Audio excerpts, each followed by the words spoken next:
Breathe. Didn't it all start with a garden? A place where we truly belong. Still, we remember, it didn't really last all that long back then. We know that he created us to be with him. He gave us life, a breath within. But we decided to make ourselves gods. Our gazes turned as paradise was spurned once humanity and creator were, astonishingly, at odds. Yes, the peace, the perfection, the presence of God is nothing compared to our selfishness. Our arrogance made us see that there is no doubt that he isn't worthy of our devotion. You can't tell me that his love is enough, it's as wide as the ocean. I really can't get my head around the notion. His glorious plans now we see had failed. The true adversary of man, the enemy, he had prevailed. The tree shows us this much. God was gone, but for a moment we thought, because of the slippery snake, his opponent we sought. A way to truly make ourselves right, the ever-present original source of light was fading. Darkness overcame. He was out of view. Our sin was in the driving seat. He couldn't do anything to stop it. We walked over to the tree and picked the fruit God had said not to eat. We should never have been tempted by what he promised. We decided to go our own way, forgetting all that was honest, the most good, everything right. When we took those steps, we finally caught sight of the most beautiful thing. When he looked away, here comes the sting. He hadn't meant it to be this way, just to be clear. Death inextricably had lost its fear. The enemy never really wanted to adhere. He showed us we had nothing to worry about. God had actually only sown doubt.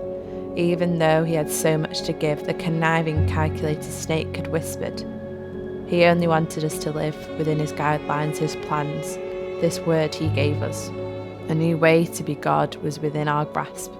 All we had to do was choose freedom. Now we could finally see it was over. Don't you turn back, and we only move closer, the enemy cried. With a final human act, paradise died. We'd given up on him. He was broken. Even though he had other plans, our eyes were opened. Humanity could see what we were capable of displayed as we ate from the tree. We found truth and knowledge and power. Despite our creator, we pursued, we didn't cower. And in him nothing was good, yet the enemy told us. The knowledge we got from eating the apple was what showed us the pain the cross could have caused. Through evil and deceit, our humanity was laid bare. Because of our failure, he was up there, strung up to die. It was the Most High God who was crucified. It was not just anyone, it was Jesus.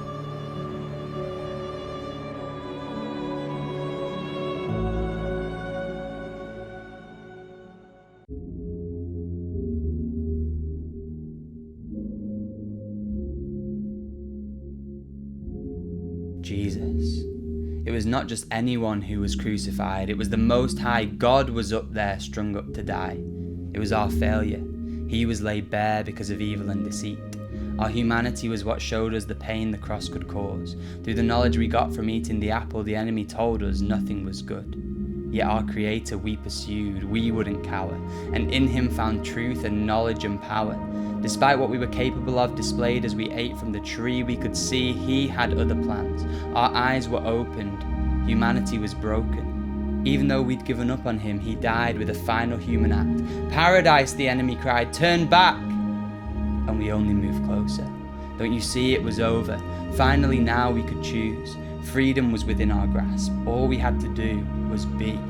God gave us a new way to live within his guidelines, his plans. This word he whispered. He only wanted us to give. The conniving, calculated snake had only sown doubt. Even though he had so much to worry about, God really actually wanted to adhere. He showed us that we had nothing to fear. The enemy never wanted it to be this way, just to be clear. Death inextricably had lost its sting. He hadn't looked away. Here comes the beautiful thing. When he took those steps, we finally caught sight of the most honest, the most good, everything right. When we decided to go our own way, forgetting all that was promised, we'd been tempted by what he had said not to eat. We should never have picked the fruit. God walked over to the tree, and we couldn't do anything to stop it. He was in the driving seat. Our sin was out of view. He overcame. Darkness was fading. A way to truly make ourselves right, the ever-present original source of light we sought. Because of the slippery snake, his opponent, we thought for a moment God was gone. But the tree shows us this much. He had prevailed. The true adversary of man, the enemy, had failed. Now we see his glorious plans. I still can't get my head around the notion. His love is enough, it's as wide as the ocean. You can't tell me that isn't worthy of our devotion.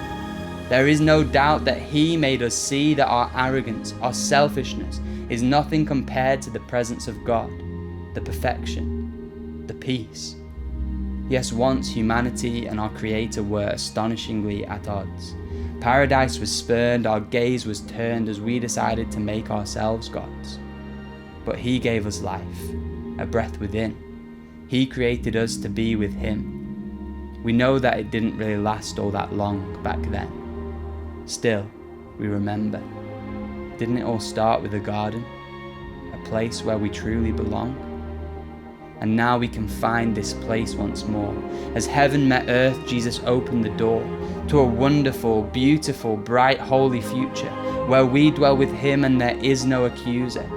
The terrible, evil enemy of the dark forgot all that was needed for his failure was a spark. Breathe.